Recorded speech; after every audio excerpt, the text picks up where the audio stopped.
Well, sometimes in life, you gotta redo things. Sometimes you gotta redo it twice.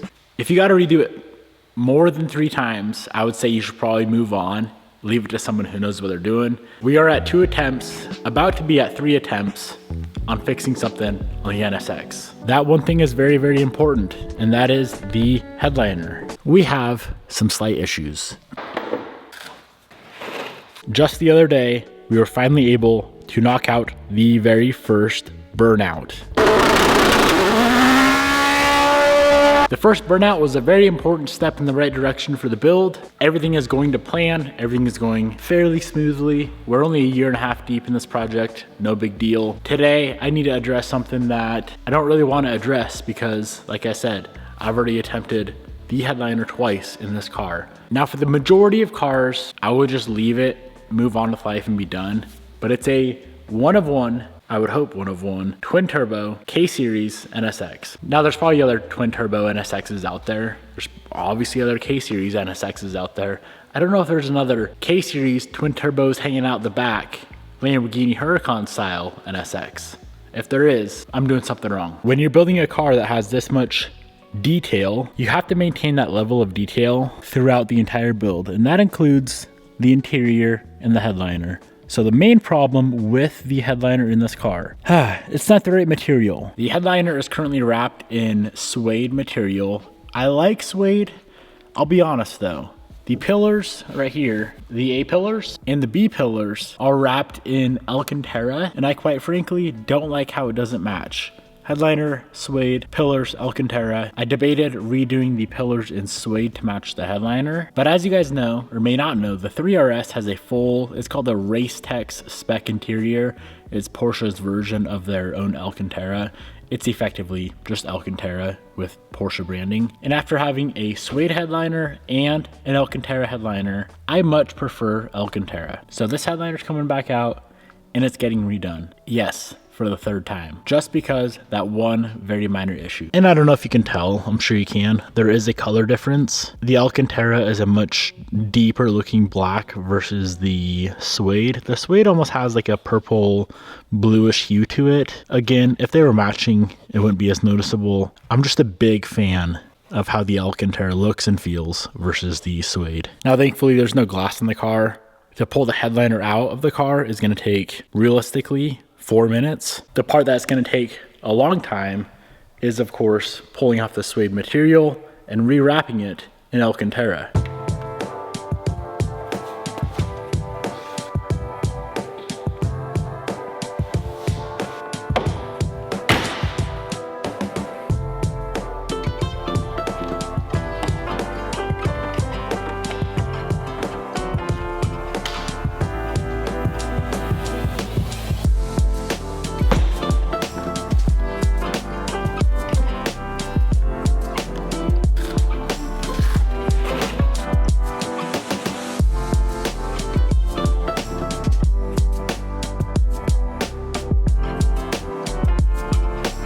This headliner just got a lot more interesting, you could say. I gotta figure out how to repair this. This is gonna be interesting.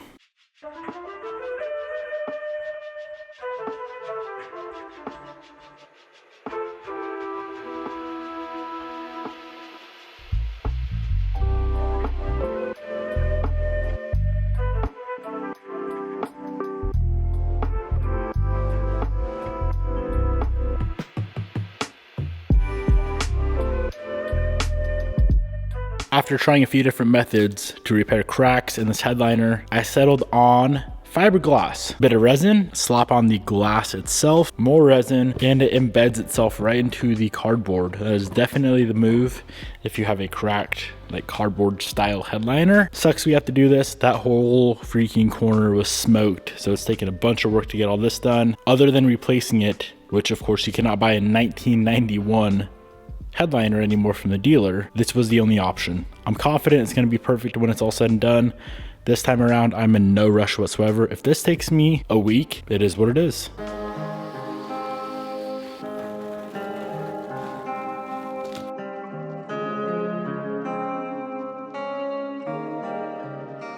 Well, we got this thing all repaired, cleaned up. Here goes attempt number 3 and the very final attempt that this headliner can even take. If I fail again, this thing is so beat, man. I don't think it's gonna handle another cleaning is the problem. Ton of repairs up in here. Had to sand it all down. Felt pretty weird sanding on a headliner. Nonetheless, let's go ahead and grab our Alcantara headliner. Not to mention this stuff is like 3 times as expensive as the suede, and I only have enough to try it once. Wish me luck. If I fail the 3rd time, it is just not meant to be for me.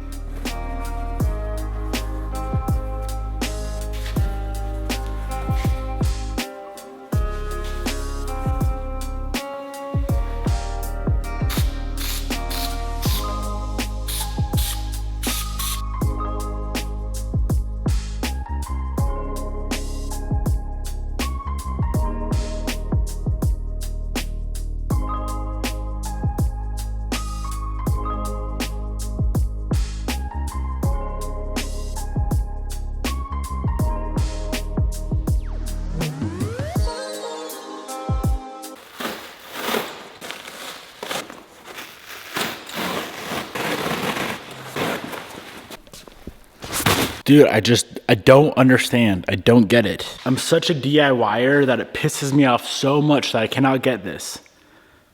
I've tried 3 times now. I've probably spent $700, $800 in material. Now here's the thing. I'm gonna leave it to somebody else. I was able to get this Alcantara off before it fully cured. So I'm gonna just drop it off at a local shop and say, hey, this thing's gotta be perfect. Here's $1 trillion. Wrap it in black Alcantara. And guess what? I'll do stuff I actually know how to do, because clearly wrapping headliners ain't for me. If I wanted it to look like trash and I didn't care about a little wrinkle here and there, then sure, I would accept what everybody else accepts, but I ain't gonna. So goodbye, I'm done ranting.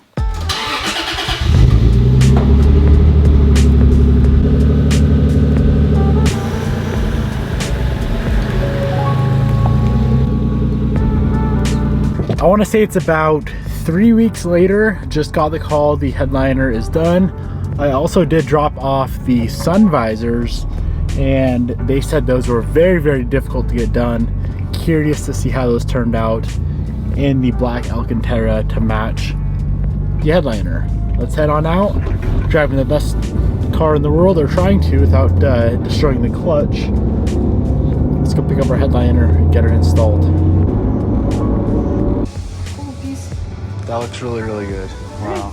Much better than my job. Really?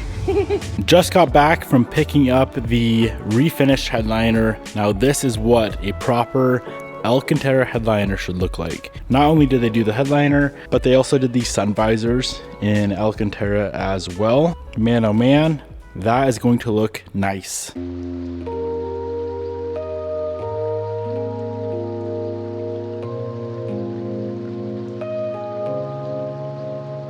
Let's go ahead and get this guy installed once and for all. Like I mentioned earlier, I absolutely hate not being able to do stuff myself. In this instance, man, it was well worth it. It was a couple $100, about 500 in total, including the material, to have the headliner and all 3 visors done. But you guys saw how much I struggled, especially with the Alcantara. And for something like this build here, it's got to be done right.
We got the headliner in, much happier with how with how that turned out this time around. I am still waiting on the new OEM black dome light to come in. That one I just painted black. It works for now.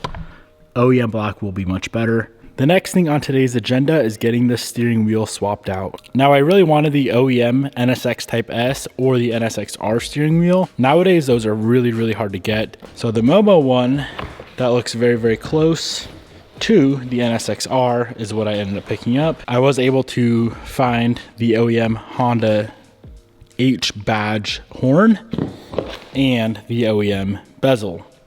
So all this combined should look pretty freaking similar to the NSX-R. Not identical, but close.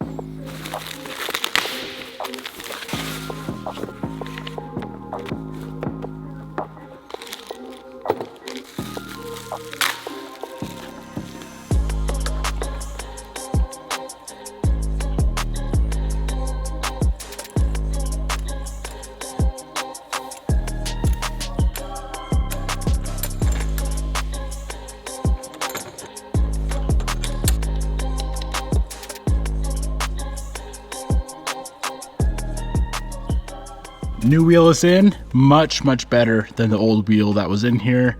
I love the OEM NSX-R button. That was definitely a must-have, and I'm stoked they still make them.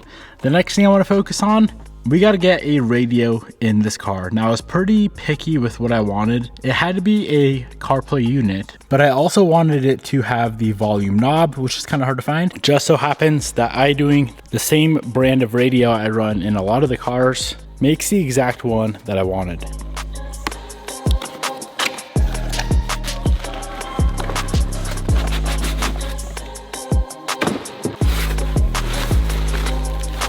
So what this thing needed is just a good old-fashioned doubled in touchscreen, again with CarPlay and with a volume knob.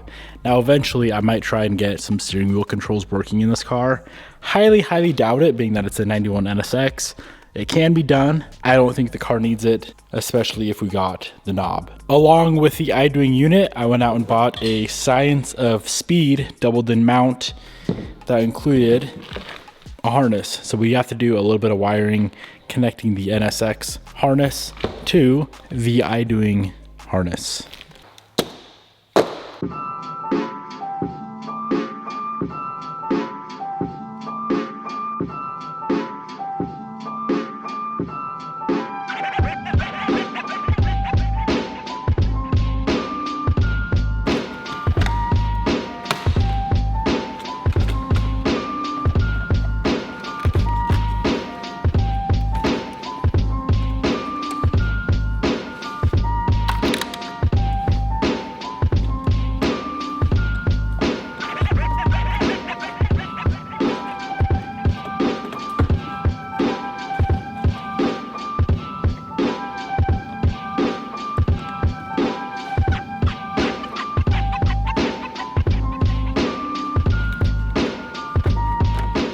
Now this right here is exactly what I was thinking and after for the cockpit of the NSX. We got the UC10 dash, effectively an NSX-R wheel. I know it's not the real deal, but it's close, with a fully integrated, looks somewhat OEM, doubled in.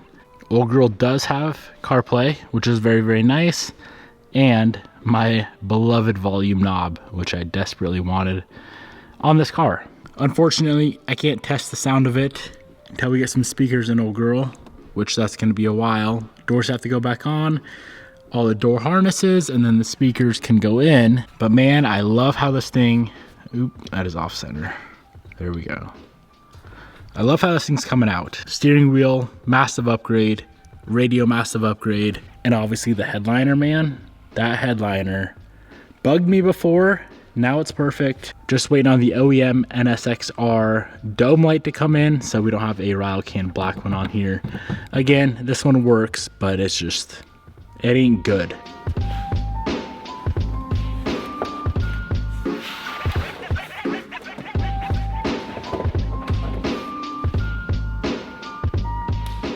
Now that right there is an interior from 1991 that I can get behind. There's a lot of black going on. I think the floor mats that I ordered had red lettering on. You know what, let's just go ahead and open them up. I'm pretty sure red lettering for the NSX logo, which will kind of match the red stitch.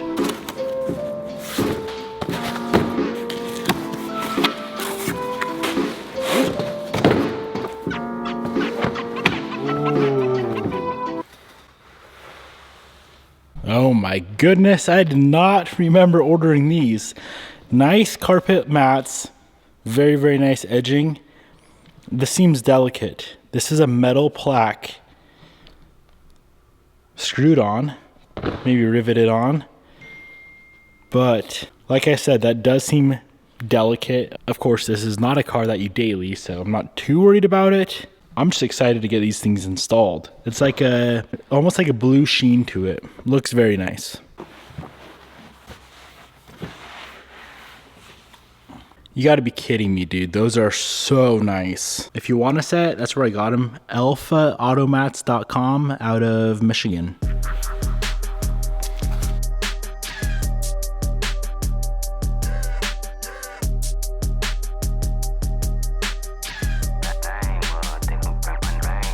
I'm definitely not the biggest fan of how slow the progress recently has been on the NSX. I really need to move on to the body. The exterior, I did end up ordering a kit for the car that was supposed to be here actually today. Got delayed. Don't know when that's gonna come now, but that's been the main holdup, is trying to figure out A, what kit I want, and then B, ordering it and waiting for it to come in. Highly debated doing the factory body on this car, but I feel like with the extent that everything else went, I figured slapping just a completely stock body on it would be a little bit of a disservice. I don't know.